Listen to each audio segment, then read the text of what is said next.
Well, my name is Alexis Austin, and I'm 24 years old. One of my hobbies is baking bread. I like to make French bread. It's the simplest. Basically, the core foundation of bread is water, flour, and yeast. That's it. You can make bread with just those 3 ingredients, and time. Everything else that you add in is what gives it more layers of complexity. You add salt to bread, but the salt is there to flavor it a little bit, but it's also to keep the yeast from going crazy because salt kills yeast. You can add oil, and that's going to make your bread seem a lot more moist, and it's going to change the qualities of the crust and the interior. When you add spices, obviously, those flavor it more.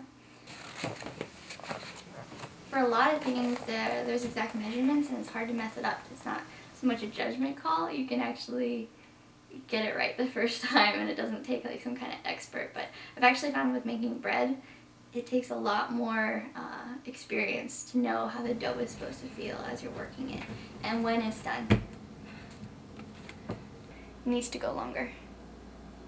The grocery store bread, like, although it's really good and it goes down really nice, I didn't want that kind of stuff in my diet, and I wanted to have more control over the food I was putting into my body. It goes along with like having the best quality ingredients and being able to really have control over the process. And I really like the idea of making things from scratch. It gives me a really good sense of accomplishment, and it makes me feel like I'm connected with history. Do you feel empowered?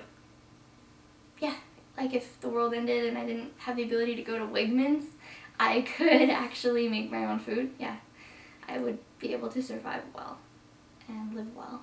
And I think that's something that most people wouldn't know how to do. We've lost the ability to like provide for ourselves as humans. We don't grow our own food anymore.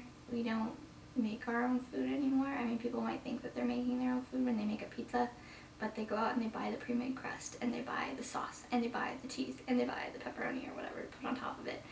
Those are all pre-made. You'd have to have a farm to make a pizza, and a mill, a flour mill. But now you just go and you get all these things, they're pre-made, and you just slap them together, and what's the value in that?